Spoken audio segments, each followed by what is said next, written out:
guys. Welcome to another episode of Horrible. This is your... I don't know why you want to sing. Don't do bitch. I'm a singer, that's why.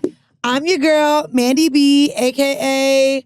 Single Forever, because everybody sucks, a.k.a. That bitch forever. Hey, y'all. I'm Weezy, and finally, I'm out of the piss pool that dating is. But I really think I've used some advice from my fairy godbrother. He's here, Anwar, who is one of my favorite dating coaches online. I don't even have TikTok, but I feel like you have TikTok content, and it's my favorite to watch. So I'm so glad that you decided to do Horrible today. Thank you so much for having me. Welcome, welcome. I'm excited to have you here because, baby, outside of the questions for y'all, yes, I guess I'll consider y'all today. I got questions for my goddamn self. Dating has been, now that I have standards, I've realized how much harder dating is. Like, I actually miss being a whore with no standards who just wanted to come, you know? Just wanted a good-looking guy, just wanted to eat and have a meal the next day because I was broke. Like, Jesus Christ. And so now that I'm not that person, now that I've gone through therapy, now that I'm a woman of intention, a woman with money and her own bag and is not looking for those transactional relationships, I find it to be a little bit more difficult to find someone that makes sense. But also as a woman, identifying what I really want out of a partner. So I'm excited to have this conversation with you. My first question is, I didn't realize you were married. I don't know if you've talked about it in your content, but when you said that, I was like, oh, because one of my first questions was, when single and being a dating coach, how has that been? Like, if you've had your spurts in that. I've always been married and a dating coach. So I've been married for almost 14 years now. We have 3 children together. So just FYI, people, if you want to invest in a dating coach, please invest with someone who is married and who knows how to go from A to Z. Oh, that's Very tea. interesting. Tell us how you met your partner and after that step of marriage, how you were like, okay, I need to teach people how to do this. Yeah, so we met online, like a lot of people are meeting these days. And I always tell ladies out there, but for the guys as well, like when I was online, I wasn't necessarily taking it so seriously. So like I was in LA at the time, so I would have one app in LA and then I would have another app just wherever I wanted to go. So one week I would be in Barcelona, one week I would be in Berlin, one week I would be in Montreal. All right, subtle flex. Well, here's the thing. No, on my app, not in real life. Oh, okay, see? Yeah, because I knew at a certain point, and this is, I think, really applicable for smart and successful women of color, that America might not be it for you. So you have to be open to the fact that your person might be outside of the States. So when you say you placed yourself in there, I know like for certain apps, and ain't none of them paying for this episode, so we don't have to really name any if we don't want to, but certain apps, once you pay for the subscription, is when you can place your location anywhere. Correct. So is that what you did? You invested right. in paying for one of the premium profiles. So you that allowed explored you with the intention of having a more serious relationship. Correct. Huh. Interesting. I have heard, now I know Dr. Umar is controversial and also can't stand the gays. So it's like, but he did say one thing about Black women dating and going to the Caribbean and just meeting men there, maybe even Africa, different parts, just to meet Black men. Tell us your experience with when you were choosing the city and why those places. Like what were... Just a variety, right? I wasn't really thinking too much about it. Again, I think I always tell ladies, you know, there are 2 types of women that date. There are women that date for marriage and there are women that date for play, right? And the women that date for marriage... Wait, is there no in between? When women are dating for marriage, I think that they take it very seriously and they go from 0 to 100. And they put a lot of pressure on themselves. And I'm always someone who is date for play, have fun. And actually, in my experience, it's the women who date for play that get into relationships. It's the women that date for marriage that have a much harder time. That I 100% believe. What is the in-between? Is there an in-between? I mean, I think there's always going to be an in-between because everything is a spectrum, right? But I'm sharing with you what the majority of the categories are when I have coached women in dating for the past 14 to 15 years. So Mandy in particular, I'm sure she was interested in between because Mandy doesn't want to be married, but she wants a committed relationship. That's fine. And so that pretty much though is marriage is the blanket of commitment when you're saying the two. marriage, commitment, long-term partnership, right? Meaning like you're very focused on this person that I'm talking to right now, he has to be my person or she has to be my person, right? That we're putting a lot of pressure on ourselves because we want to be in that relationship more so than we want to actually evaluate whether that person is for us or not. There are a lot of women that are hyper focused on being partnered, being chosen, having a relationship. And that's what I'm talking about more so than anything else. How do you know how long you can play?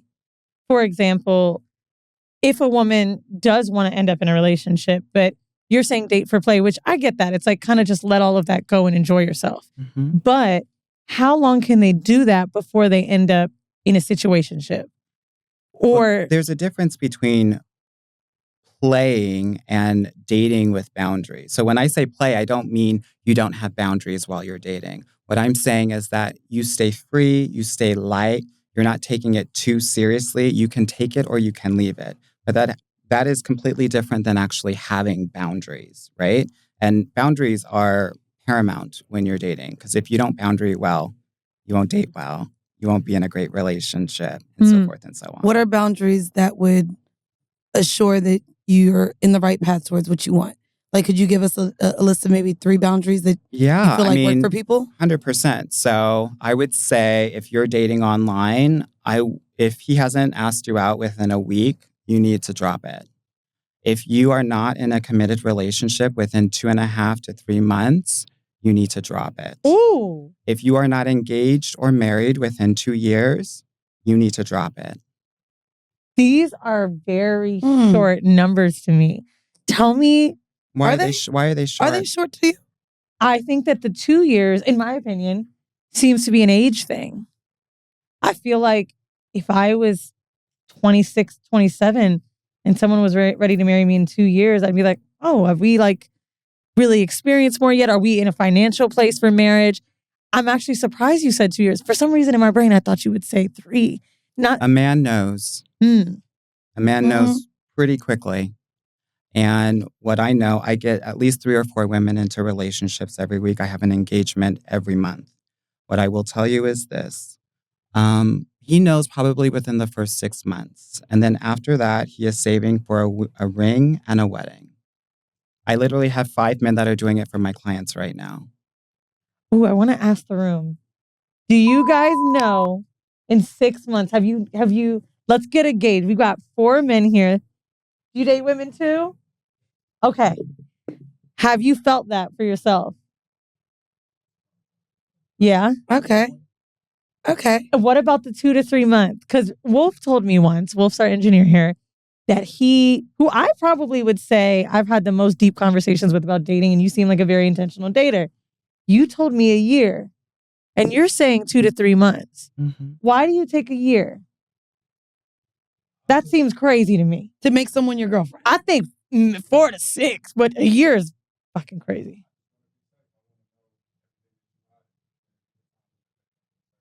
Yeah, you don't have a mic, so we're not going to keep asking you. He said that he feels like things will come to the surface after a year. Now, I just feel like a year, I'm letting you play with me. If a woman goes past a certain... So let me answer that. And this is why it's important for women to have boundaries, right? Because you shouldn't be waiting a year. Yeah. Whoever knows that you are it will make it happen, right? And so that's why it's important for women specifically to have those boundaries, because you can't abdicate or give away your power to someone who may not know if they want to be with you or not. I have a question. You have to make that choice for yourself. You have to be in full control of your dating life, and you can't give your power away to someone else. So I've been talking to my friends who think I'm kind of nuts. I give people 2 weeks and 2 weeks to see me. So I don't care where you're at on the globe. I feel like if you're interested in me and we're talking, you have 2 weeks to see me. Otherwise, I'm no longer interested. However, with wanting the 2-week mark, as well as maybe send me flowers, can I ask you, what is the difference between a woman showing up assertive and showing up aggressive? And could a woman saying that this is what they need in order to for them to feel like you're interested, could that push them away? So how do you show up between the two? Well, there's a difference between, it's all in communication style, Okay. right? There are some women that communicate in a masculine way, and there are some women that communicate in a feminine way, right? There's a difference between, I need flowers, I need you to come and see me, I need you da da da da da, versus I would feel really connected, and I would really be happy if you came to see me. There's a Okay. way to communicate things from a feminine energetic perspective versus a masculine energetic perspective. Masculine is thought. Masculine is action, do. Feminine is centered around the feelings and being. And I will tell you this, a lot of women of color specifically are in their masculine energy for a variety of different reasons. What I know for sure, and the deeper reason behind that is because there's actually a lack of feminine energetic love when they're being raised. So a lot of Black mothers are very judgmental and highly critical. And so what happens, and also I will just say this, from a lot of fathers, they're also emotionally or physically absent. So what that teaches Black girls growing up is that they can't rely on anyone. And they don't have a safe space, so they have to be their own safe space. So what happens though, and how that translates into adulthood, is that now you're in your masculine. You have to take care of everything. But the problem with that is when you're in your masculine, because relationships are about complements, they're about the yin and the yang.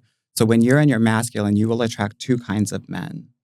One, a man that is in his dominant feminine energy, who's looking for a mother. Yeah.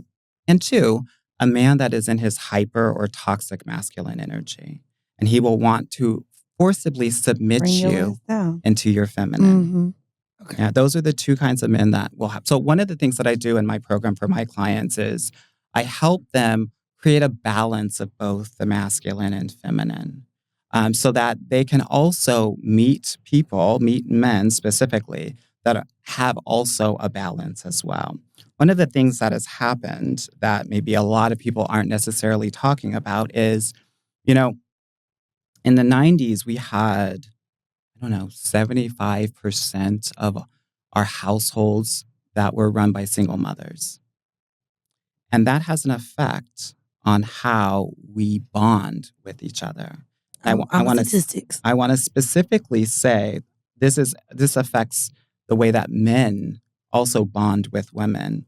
So when you're talking about, I need a man to do this, and be very particular, it's really a defense mechanism because they've been going through a lot of bullshit, because a lot of these men have been thought to believe that they are the prize. What we call enmeshment, which means that they're raised to be a bit entitled. A lot of these single mothers will actually treat these young men growing up as surrogate partners. They call them king, they call them all these other things. And so all of the attention, everything is for them. And so they believe that that is how you are supposed to be in relationship with women, right? And that's not necessarily the case. So when you tell me that there are a lot of women that are demanding, it is really because they've experienced a lot of men that are like that. Unfortunately, I'm not here to shit or shade on anybody. I'm here to share with you that a lot of things that maybe people aren't talking about in the context and the why behind it all.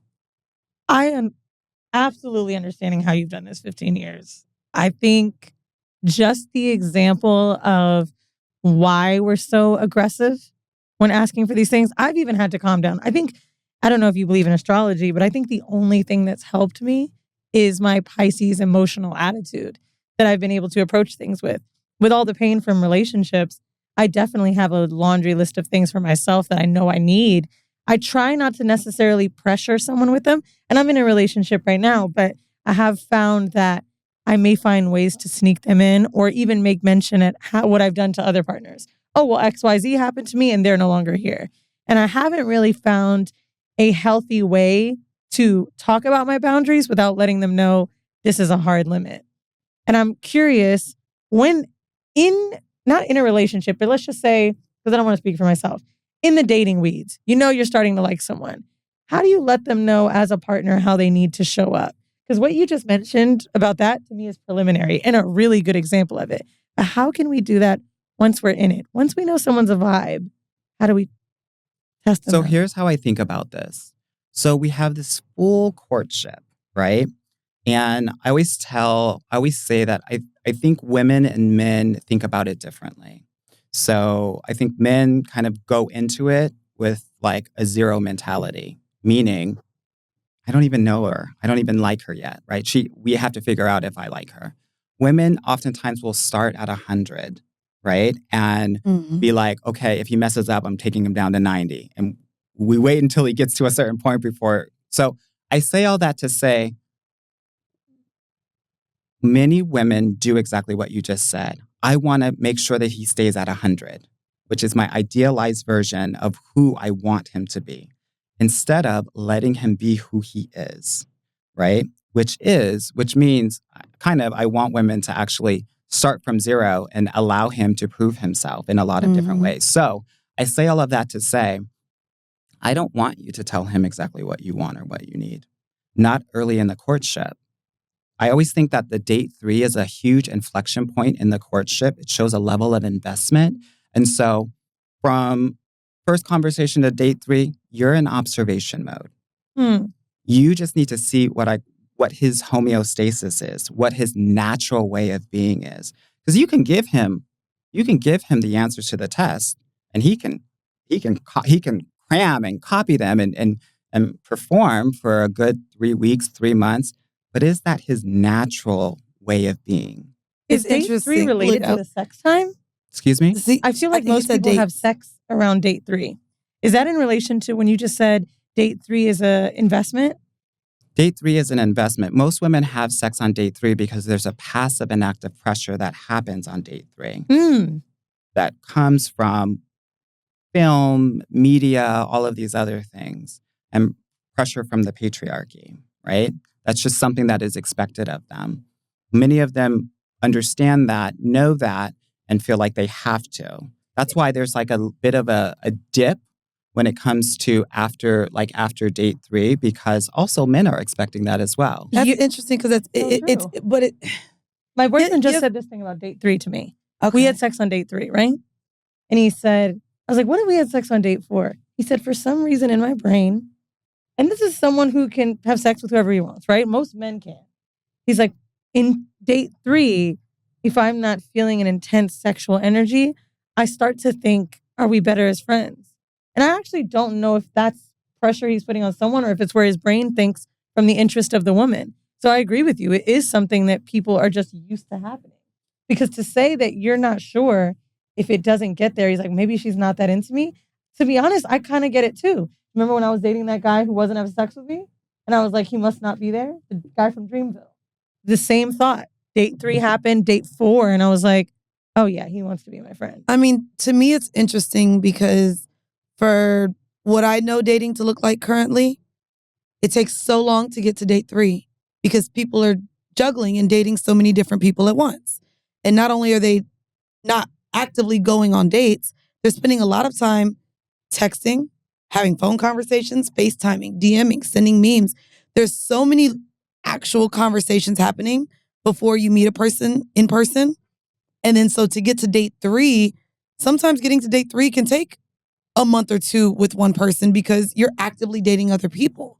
So I find that a little bit difficult, or maybe not something that could be related to people that are actively dating multiple people. And so are you recommending that women date one man at a time? No, never. Okay, good. Always date multiple. I call it Olympic dating. You need to have a gold medalist, a silver medalist, and a bronze medalist at all times. I think that's the difficulty, though, that I'm seeing as well. I think right now with social media and women being okay with this concept, it's almost like our attention spans, the same way it's related to music and now TV shows. We're upset when the whole season isn't there available to us and we have to wait even a week for a new episode. Our attention spans are so short that we're constantly seeking, okay, if he's not all the way on me, I just want someone else to be. And that's what I realize myself and my friends are navigating with dating right now. Like, there's just so many that after 2 weeks, I'm no longer interested in him. They're just falling by the wayside. Most of them will. Okay. And that's why you date multiple men. Okay. And you keep dating multiple men. Most of them will drop. It's exhausting. With the gold, bronze, silver, that comment you just made, What have you seen who ends up being the engagement? You have one a month. You're seeing relationships happen. What have you noticed because this is almost like therapy to me. Like, I'm paying for someone to really help me date. Like, I'm telling you about these guys. You're giving me the advice. Who have you seen? Is it the one that the women are really wanting? Or is it the guy that they kind of forgot about? So that's a great question. And it really depends on the woman. But I would say half of the time it is the guy that she's always thinking about. She's kind of first date, been sprung. And half the time there's a grow to love, right? And I think there is a bigger point here, which is I think a lot of women have been conditioned and programmed to believe in the spark, right? That there has to be a spark. Butterflies. The butterflies are really anxiety. Oh, what you used to right? say to me, I could spark a car with all the sparks that I have. Yeah. But so don't trust the butterflies. Okay. Especially in our Black bodies that hold a lot of trauma. Oftentimes we can't really trust what our bodies are telling us.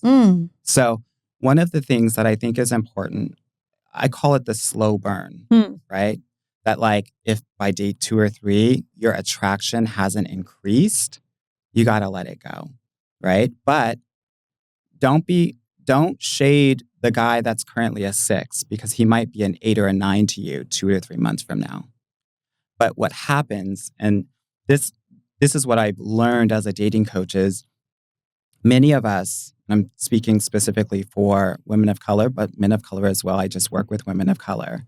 Many of us, because of the way that we're raised, are emotionally stunted. So what that means is we look for connection in other ways. We don't prioritize emotional connection as much. So we will over prioritize intellectual connection and or physical connection. So one of the things that I really focus on in my clients is making sure that we are open enough to actually connect emotionally. That means learning how to be vulnerable, sharing and communicating with feelings so that you can also see if the man has emotional capacity to do the same. That's where the deeper emotional connection can happen. Unfortunately, well, not unfortunately, but what happens in reality is that women will have to initiate that for men to feel emotionally safe to do that. But if we don't have the skills to do that, then it's going to be hard to deeply connect. So to answer your question, sometimes it's first date I knew. Other times it had to grow a little bit, and that's okay too. I recently heard this advice. I want you to tell me what you think about this. I had a conversation with my partner about when we knew. And he talks about a point that was he was like, oh, I knew I was really in love with you at this month. And What month was that? It was month 3 or 4. He's like, that's when I knew I was feeling it. Which we weren't in a relationship by then, but he was like, right at month 3, I was like, oh, I don't want to let her go. Like, I'm seeing this thing. I felt like 1.5 months, I was like, oh, I can tell this will be him. A friend of mine said, that's because men feel love in distance. And that 3rd month, I was traveling a lot. We were on tour. So that's true. So men need the space. And she said that you felt super in love when you spent more time with him. Face to face. He didn't know until you were away. Would you recommend women to say no sometimes to dates or give it that space when men are very eager? Not necessarily if they're feeling it, right? So again, going back to some of the boundary conversation that we talked about, we want to have 1 to 2 dates a week, right? The thing that I think women need to understand is that they control the pace of the relationship and the emotional depth of the relationship through your boundaries, right? And through your vulnerability. And so one of the things that I think is important is to make sure that you are in control of the pace, right? One of the things that can happen is, and this is what I also say for people who have these marathon first dates, right? That you really do want to make sure it's a couple of hours, if not more. If he wants to take you out again, let him take you out again, right? But the reason why I say that is because there's this thing called exposure bias, which is if something is in front of me a long time, I'm going to like it more. And so if you spend a lot of time with someone really fast, your brain will tell you because you're in their presence that you like them more.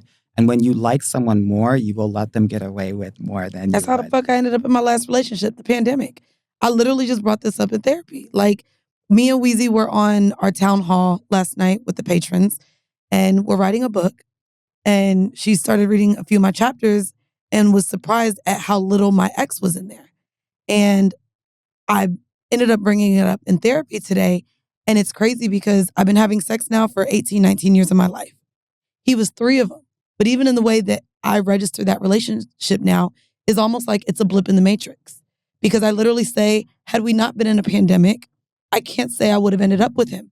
Because literally we met and we spent 20 days together. But it's because, literally, because there was nothing else to fucking do. Nothing was open. Even our first date, we went hiking. He could have killed me. Probably should have known he was a sociopath then. But it was literally just because nothing was open. And so I literally, I think by day 25 was like, I love this person. Mhm. And so now that I'm dating, a part of me is in fear that I maybe only even liked him because I had that time to spend, because he was in front of me, because me and Weezy travel so much. No, you weren't doing boyfriend girlfriend stuff before. I was cooking for him. I know, because that's my point though. When did you get to? But that's what I'm saying. Because of the blip in the matrix, bitch. The pandemic had me cooking for a nigga because restaurants wasn't open.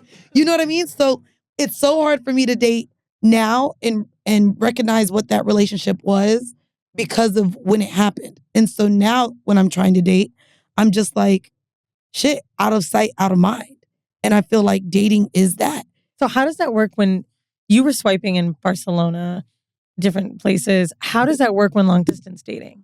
Yeah. So you were talking a little bit about that. You were like, oh, 2 weeks, they have to come and see me. Yeah, you got 2 weeks. So yes. what I say is depending on the location, because actually a lot of my clients get into medium distance relationships. So What is like that? 2 to 3 hours away. Yeah, Atlanta, New Right? York, medium distance. Well, maybe you're thinking car. Oh yeah, car or flight? Yeah, car, right? Oh, so okay, like okay. Atlanta to Chattanooga, Atlanta to Charleston, Alabama, gotcha. right? Or whatever.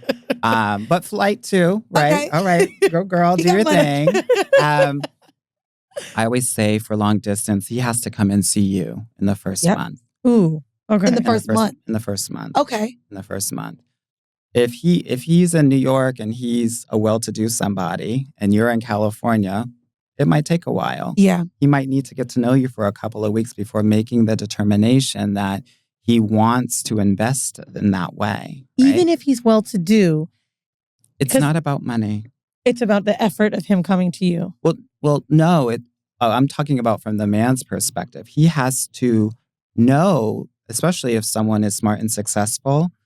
The thing that I think people need to understand, and people give coffee dates a lot of shit, but wealthier individuals will actually go on more informal coffee dates because they want to know that the investment that they're about to put into someone is going to be worth it. So they're doing their due diligence and they get to do that, right? So this is more about, is this person someone that I want to invest with or not? What's the ROI potentially? And there's 3 hours. It's so funny because the internet is completely against the coffee, the lunch, that was actually my next question. Date. Let's debunk some stuff. But when you say the internet, I think a lot of Black women specifically are against coffee dates.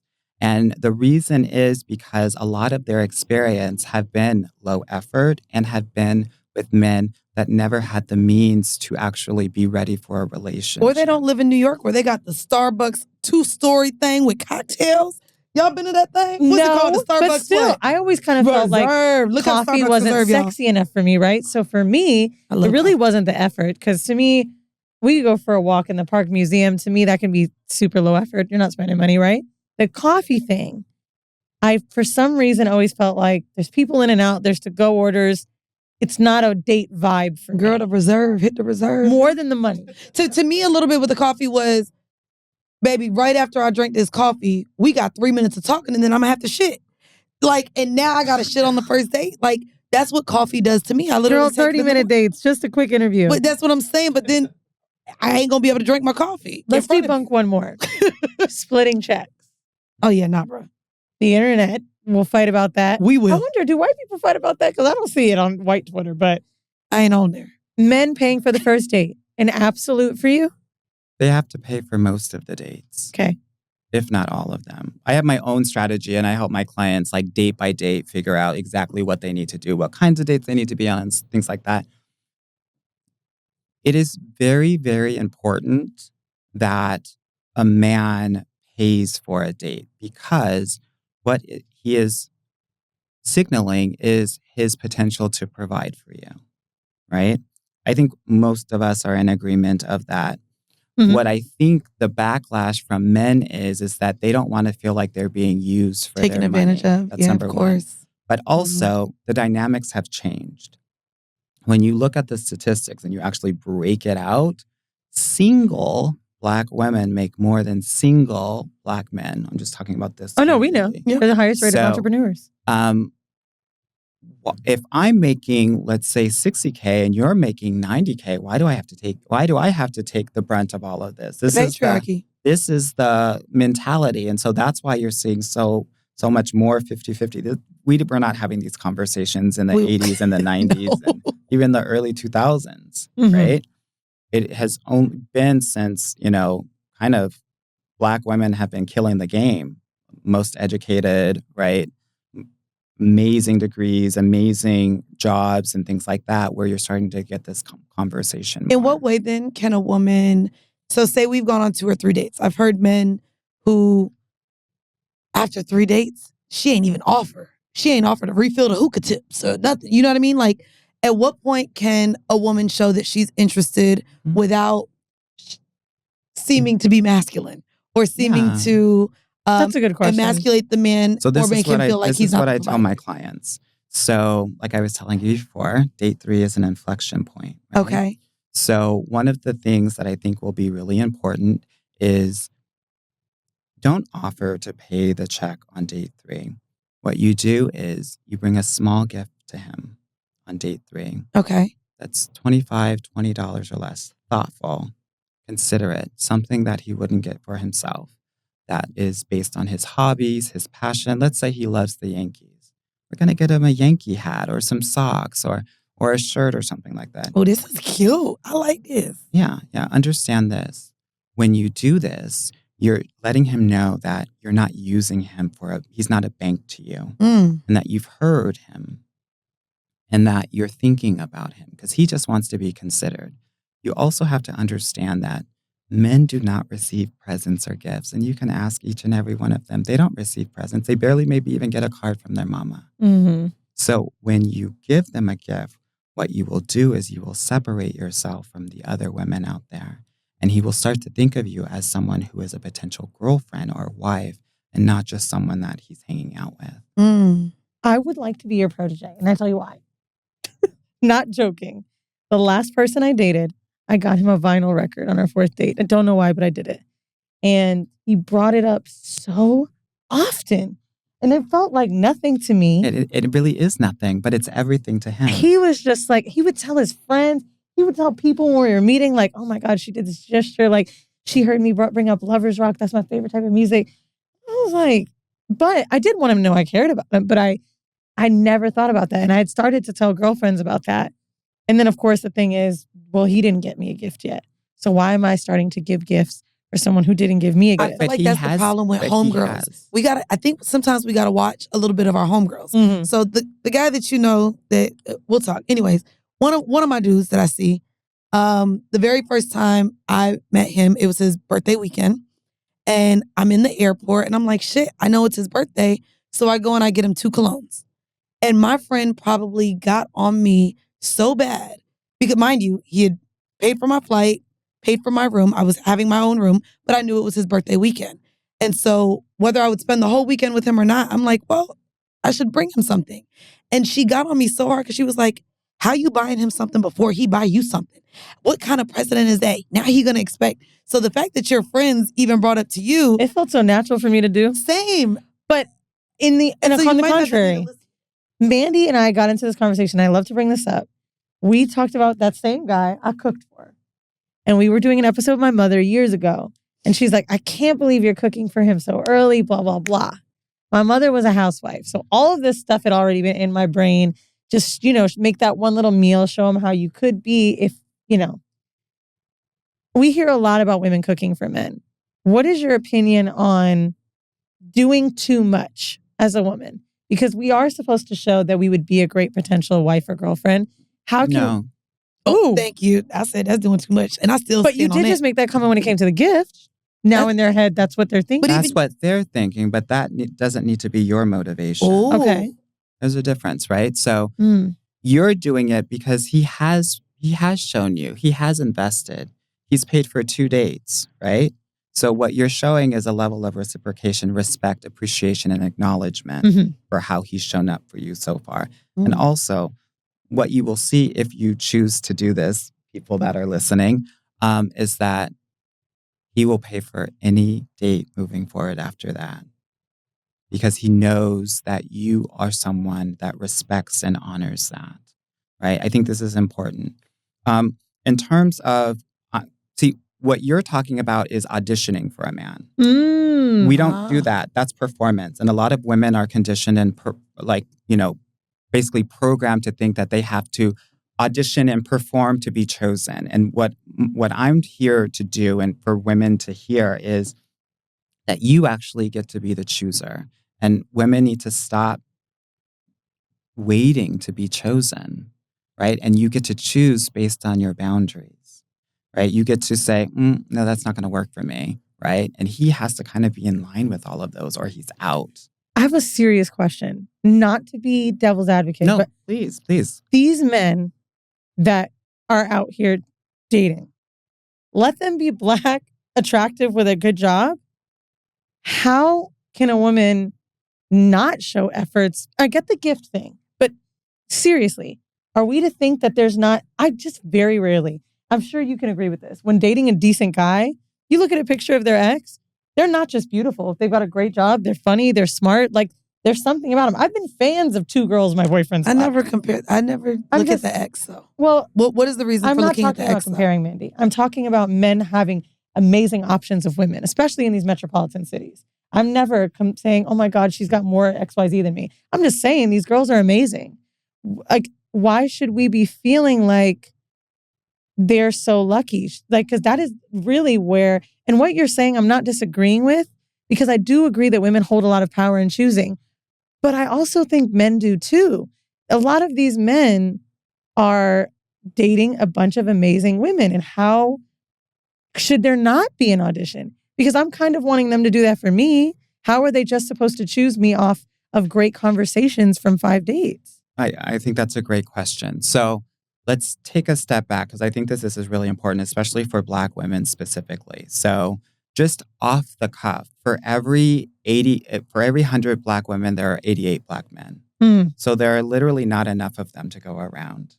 And when you also focus in on the fact that they are interracially, Black men are interracially dating 3 times the rate that Black women are, there are really not enough to go around. Especially in these metropolitan cities, there are probably 20 to 25% more Black women than Black men. In Atlanta and DC I'm about to move to Atlanta. and Houston and all of these places. But this is the reason I'm giving you these numbers, is so that you understand the dynamic. Similar to college, right? There are actually more women going to college than men. And so what happens is these men have 6 to 8 women that are chasing after them, the well-to-dos that have a lot going on, and they get to choose. And so one of the reasons why maybe I get a lot of views or controversy is I think that a lot of Black women should date outside of their race and date everybody. Get into that. That's a lot of the content I've seen. Most of the time I see people celebrate you, but when I see mean comments about you, it's those videos, right? Which, to be honest, they hate that I say it, and that's okay. I don't want to hear it. I personally, now I know me and her recently on an episode went back and forth about it. Like when I was talking about just mentally getting over the trauma of not really feeling safe with Black men, but still wanting to only be with and only being physically and sexually attracted to them. I have zero desire to date outside of Black men. So when that seems to be normally the answer that people give me in terms of my journey through dating and finding love, it's a little frustrating, like personally. And ironically, it's coming from an interracial person. But interracial, biracial. I'm like, what? I'm like, wait, I'm off here a little bit. But yeah, so I do want to hear a little bit more of this sentiment. I understand the statistics and the odds. Again, I'm about to be moving to Atlanta. My friends live there. I get it's fucking hard. But why is that the answer? Because there's power in choice. Okay. And you don't have much of a choice when you only hyper-focus on Black men. You lose your power. So I did a lot of videos about the statistics of this, right? And if you just focus on Black men, you're really only looking at one, and this is for relationship ready, well-to-do, right? You're looking at 2% of the population. I thought you was about to say 2 people. I thought so. Baby, that's what it feel like out here. I thought it was a joke coming. But think about this, right? Okay. 2% of men out there that are relationship ready, that are ready to provide, that are not gay, that are not in jail, that all of this, That have right? the emotional intelligence. What I'm telling women is that when you, and I'm not just saying white dudes, everybody, right? Okay. That you 7x your chances of being able to find your person because of the population that you are shopping in. Yeah. Okay, I'll open it to Dominicans. I'm here to share that. Oftentimes, what will happen is I'm focused on Black women finding love and having the best person be with them. Right. I don't really care what package it's in. Ultimately, a lot of Black women do, but I do think it's important to understand that there's a passive and there's an active pressure to do so in the community. Oh, of course. So I think it's important to understand that some of this is manipulation. Some of this is you can't do better. One, I hear a lot, you can't do better than us. Nobody wants you. Right? There's a lot of commentary. Well, what about the Black race? You're in charge of keeping the Black race going, right? There's a lot of commentary that is pressurized so that Black women feel like they have to do this, whether it's conscious or subconscious. And I think it's very important to understand that. If we were all born in China, y'all would be into Chinese men. Right. So understand this, right? That this is also an exposure thing. And I want to be really clear when I say this, but sensitive. This is also a trauma response for a lot of our unfulfilled relationships with our fathers. Can I ask you, even though I'm the one with the Black mom and the Black dad, but I looked at you because I got the Black dad, but I don't want, ironically, I don't want anyone like my father. Okay. So for me, only wanting a Black man, I find that difficult. However, I will say in terms of my experience with others, only hearing you talk makes sense. So my mom, when she felt like she was done with Black men because of just the failed relationships, and she's a white woman, when she tried to step out, the information that was brought back from her being on these dates was how she was hurt that none of them wanted to come back and meet her 3 Black daughters. So to me, knowing that my mom is a white woman, no other race ever wanted to be with a white woman with 3 Black girls. I just never felt like any of them races wanted me, period. And then I also went to all Black schools. So that was my environment. That's what I grew up around, But I guess that's how I felt it on the other end then. Not really my dad, but maybe my mom's experience. Yeah. If sometimes, and it works both ways. If you have a great relationship with your dad, you want to kind of reinvent that. Right. When you don't have a great relationship with your dad, you want to rewrite history so that you still feel like the void that you have within is filled with your new Black partner. Does this connect with men with their mothers? Because I've 100%, my dad and I have a great relationship, and there's one particular thing that my boyfriend just met him for the first time. And I said so much how my dad's very affectionate and kissy and cuddly with me. And literally when we were in the car home, he's like, oh, I get it. Like, your dad is very protective. My dad's in a wheelchair, but still it's like making sure I'm doing this and that and making sure I'm okay and seeing where I'm walking. And he's like, I get why you think you need a man like this, because this is what you want. You watched your mom have this healthy relationship, so you don't even see a guy another way. On the contrary, when it comes to men and their mothers, I'm very much a host, let me take care of you person, even with girlfriends. And almost every man I've dated, except for this one, has a weird relationship with their mom. Mm-hmm. So I'm attracting the guy who can't get off the tee, basically, because I'm that girl. That they're replacing who with they their wanted their mom to mothers. be.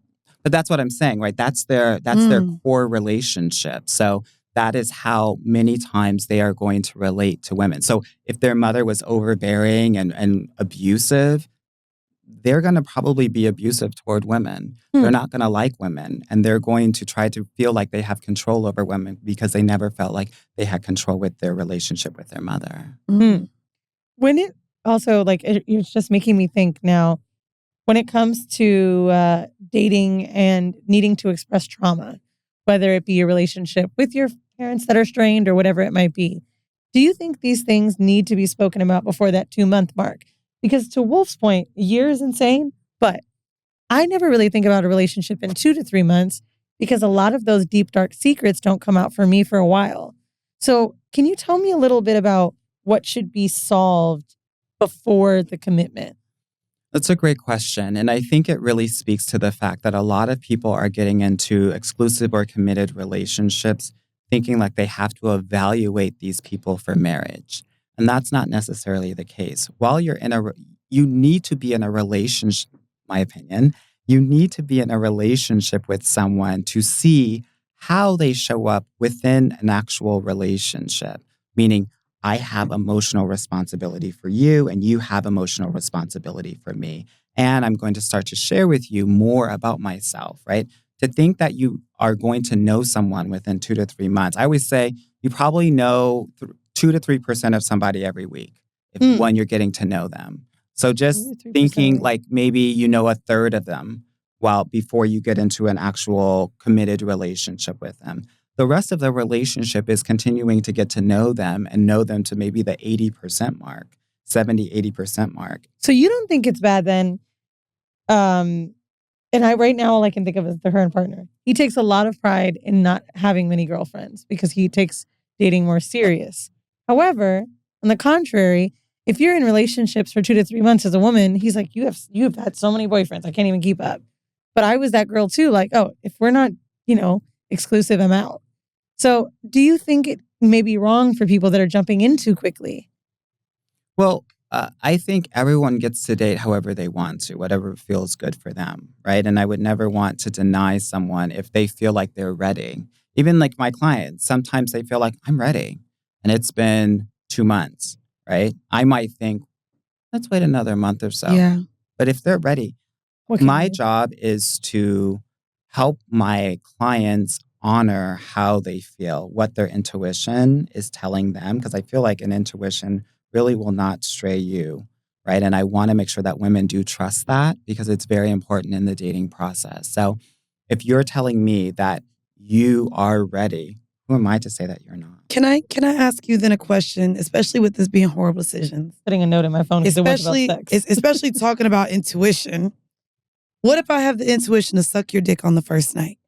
What do you tell your clients who maybe introduce sex early on with somebody? That was my question. Do we lose that power? They continue to have sex and then feelings evolve. Or like, how do you make sure that you're not cut off or just seen as the fun girl or just the sex partner if you actually do want more? But and I don't want to call it a mistake, but you will be have put into a category. So Steve Harvey's right. Wait, you will be moved into that category. You will be moved into that category. First night. I spoke about this in a video, and I think that men often put you in categories very early, whether you are kind of the desperate girl, whether you are the good time girl, he'll put you in the good time girl, whether you're the good enough girl, whether you are the dream girl, whether you are the out of his league girl. right? That was a video that I did a while ago. And I got that concept from a profile called Feminine Universe. Yeah. And it is 100% correct.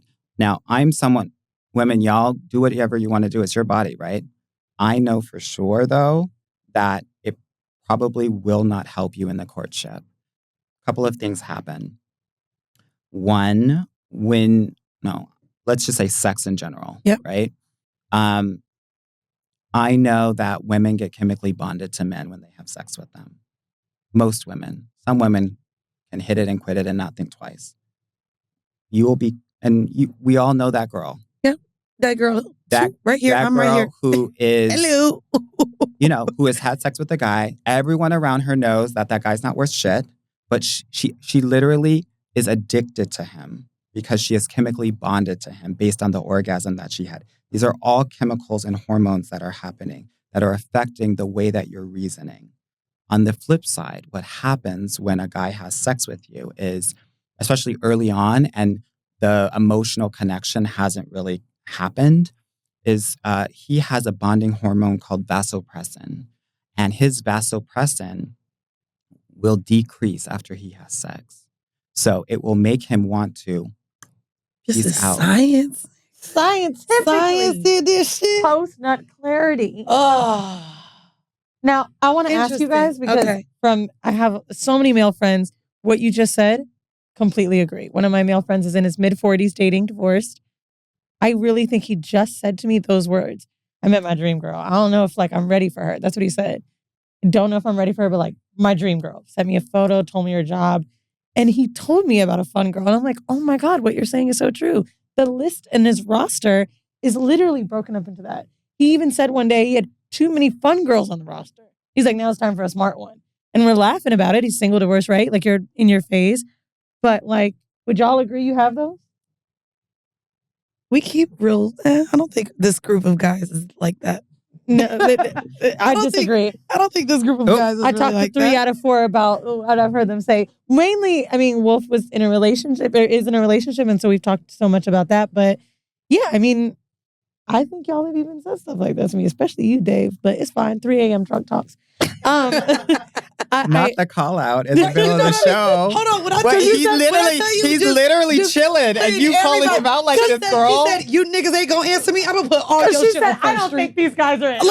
I'm trying to save the room, and she's like, actually, no. Don't save them. They don't want to be saved. That's crazy. The pie theory. I really loved what you said. I think that would help women so much. Just hearing about how to date. Can you tell us a little bit about how you came up with that, and if you've learned that throughout the 15 years, if you always kind of started with that? No, it's something that continues to evolve and develop with time, right? So PI really stands for physical, intellectual, and emotional connection, right? And I always tell my clients, and for you all out there as well, you want to, after every date, after every month, you want to be evaluating how the date was and how he is. Physical, intellectual, emotional, and take the average of that, right? So let's say he's a 7 physical, but a 10 intellectual and emotional. I want to let you know that's the cheat code. I was going to say that's kind of a winner. You want, but I actually go for a 10, 7, 7, 7. But that's what I was saying before, right? That many of us will hyper focus on the physical yep. because our emotional, we get to develop it. We need to develop it a little bit more. So, because I know that if he starts out at a 7, he might grow to a 9 with time, right? So, but I also want women to also take into consideration the financial. Okay. Right? High is its own thing, but he might have it all. He might be hot. He might be smart. He might have emotional capacity, but he might be poor. How can you have all those things? Peace. Pife. Ruin your life. Peace. Okay. I think that's what you have to consider now. You must. You must. You must. Eggs is $10. It will. But the other thing Uber is, Eats gonna bring me one with 2 broke eggs. Especially if you are dating and you are a smart and successful woman, you need to find someone that makes at least 80% of what you make. Okay, I Ooh. like that math. Why do I say that? A man who makes significantly less than you do Mm-hmm. will always feel emasculated, Yep. will always feel inadequate. And what that means is that he will try to humble you and he will try to bring you down That was to my ex. his level so that he feels better about himself. Yep. Yep.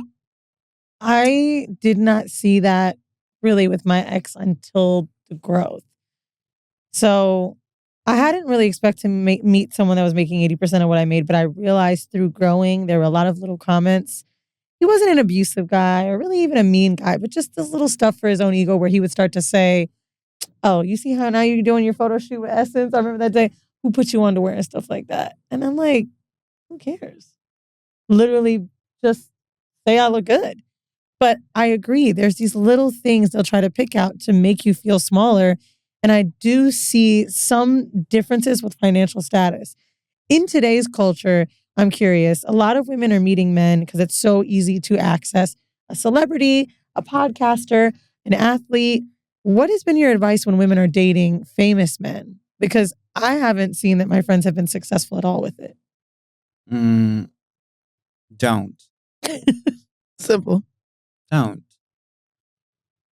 Or let them be your Why? fun boys or toys. Even that can be really tricky Okay. because you will get enamored with the lifestyle and then Yep. you will want to really truly be a part of it. Okay. I say don't for a number of reasons. So let's just say athlete, right? All day, every day, this person is the center of attention. So by being in a relationship with him, you will always be a second-class citizen in your own relationship. Okay? Which doesn't feel good for anybody. Secondly, you also have to understand that the reason why this person got to where he is, I'll just put it for him, is that he has always strived for better, better, better. He's always wanting to improve. Mm. And he will often want you to do the same thing and not accept you for who you are. He'll want you better.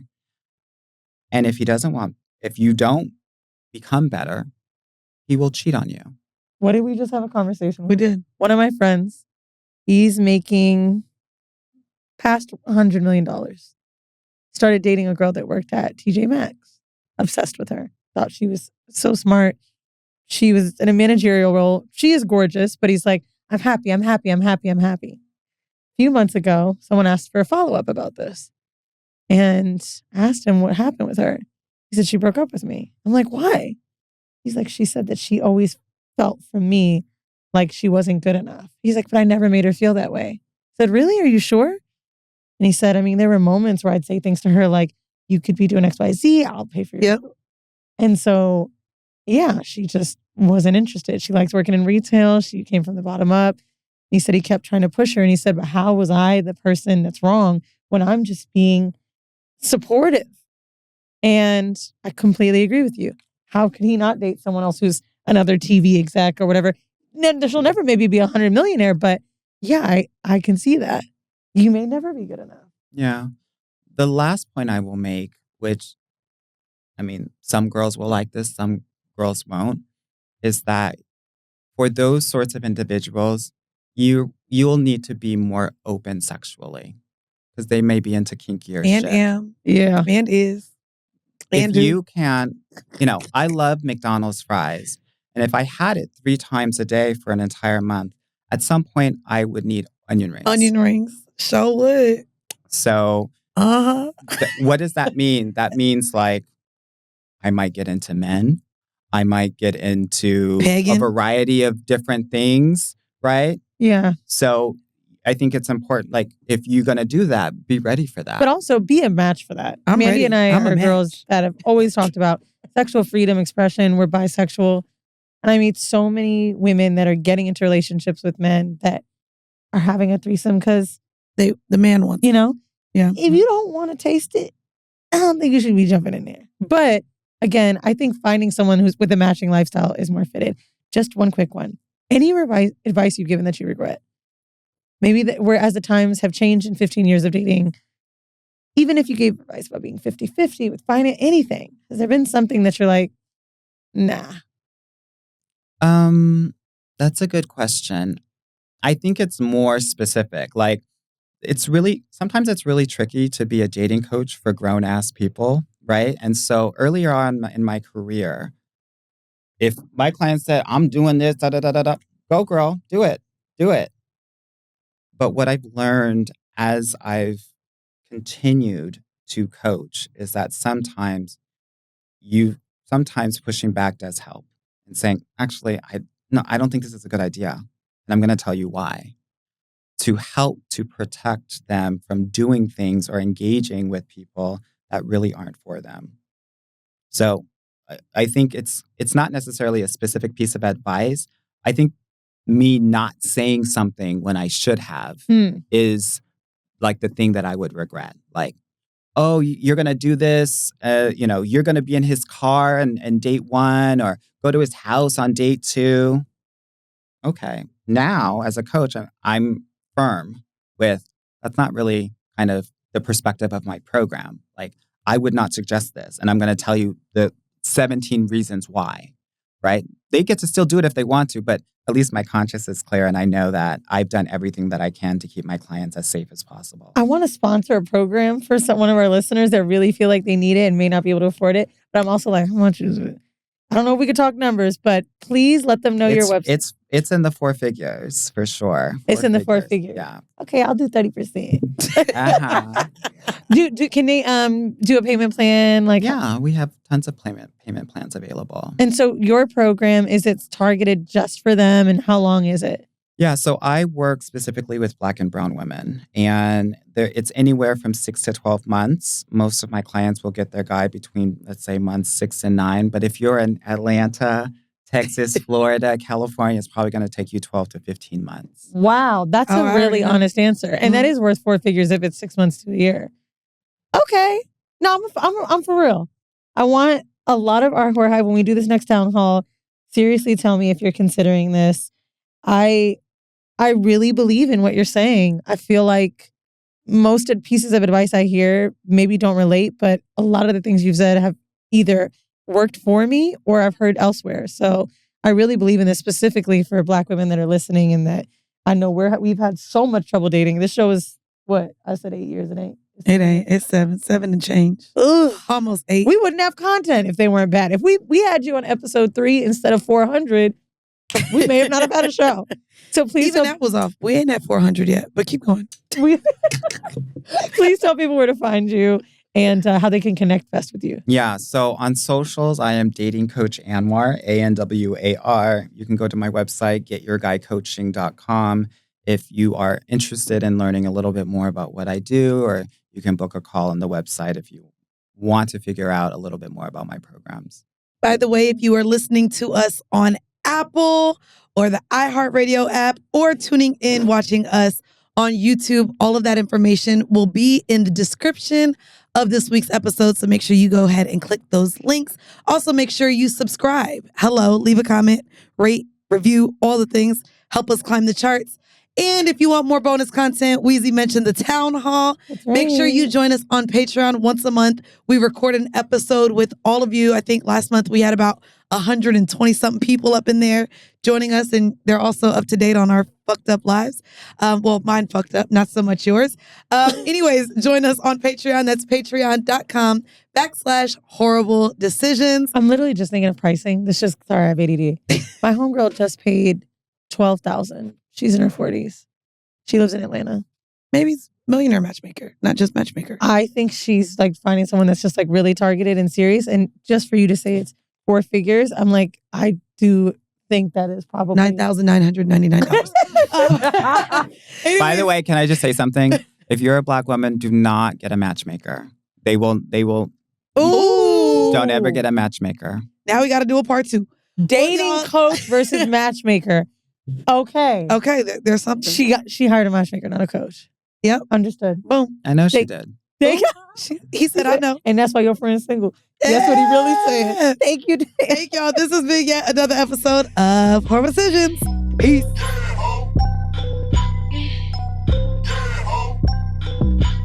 questions, your voicemails, all the good things. And so I guess before I started, I wanted to give like my own voicemail to you guys because I would love to know your thoughts. I'm recording with Wheezy in a little bit, but I'm like, I don't have my thoughts all together just yet on how to express this. And so I just kind of wanted y'all to drop your comments on maybe where I'm at. So I had therapy yesterday, and I'm in this weird place on battling if I'm a good person or not. And it's because of my current thoughts in how I want to show up romantically, how I want to show up for people. Like right now, I hate people, which is crazy because I'm a very social person. But I have recently just I felt like my social battery is completely drained, and where normally it recharges, bitch, it's not. It's not recharging how I'm used to. Romantically, I'm in this kerfuffle, right? Y'all have heard by now that I went on a date with a couple, and I'm trying to figure out even if my need to want to be poly is so that I could only give but so much to somebody. I'm battling with the idea that a relationship, you have to give someone your all. And baby, I don't have it. I don't want to show up the bare minimum in relationships because I know I put so much effort into my friendships and into my work. But romantically, and in terms of even making new platonic relationships, your girl ain't got it. And I don't know if it's because I feel like I've received the bare minimum when I gave my all. Also just like, and y'all know I no longer have that other podcast. That relationship, I feel like I am, what's the word? I'm not mourning it because I don't miss it. I'm not grieving it, but it's one of those where it's like, bitch, like for all that I've done, this is where I end. And to know that that's like the same feeling I had with my last relationship and my ex, I am really just like, I fucking hate people. And so when I'm questioning if I'm a good person or not, I'm just like, is it okay that I only want to show up and give the bare minimum right now? Like, am I allowed to be this selfish and it be okay? Like, am I able to say, I really want to see you tomorrow, and then maybe I don't want to text or talk to you for 2 days? And is that okay? And is that acceptable? Like, because I accept it. Like, I don't need someone to hit me all day, every day. I think you guys heard me and Wheezy go back and forth on that too. Like, I think that's why a relationship right now just sounds like everything I would hate. But is that me just wanting to show up as a shitty person? I don't know. So if you guys, if you understand what I'm saying, write it in the comments. Is being selfish, does that make you a bad person? Does wanting to show up in a way that only serves you bad? Am I like, drop your, I hope any of you guys are even, I actually don't hope any of you guys are on the same plane as me right now, because it sucks. Like, because I love giving. I love being a giver. Y'all know that I'm a pleaser. And baby, right now, I don't know. And it's been this year. I think touring with Tonight's Conversations and being around all those rooms and all those personalities for about 5 months touring. The breakup of See the Thing Is, Wheezy and I's relationship demands a lot in order to just communicate effectively. Finally getting over my ex, but running into him and reliving all of those feelings. And then just business-wise, like people just being shitty. The internet being really shitty. And I think a part of, I know y'all gonna say, bitch, stop reading the comments. Bitch, stop reading the comments. It's a lot harder than you guys think. And so I think it's difficult where I'm questioning how I show up while the internet is also telling me I'm undeserving of love. I'm undeserving of, a man would never put a ring on my finger anyway. So bitch, what you talking about? Like, people being really cruel You just caught a snippet of some bonus content over on our Patreon. How are you not a subscriber yet? How? Patreon.com/horrible decisions for a bunch of really fun content from us.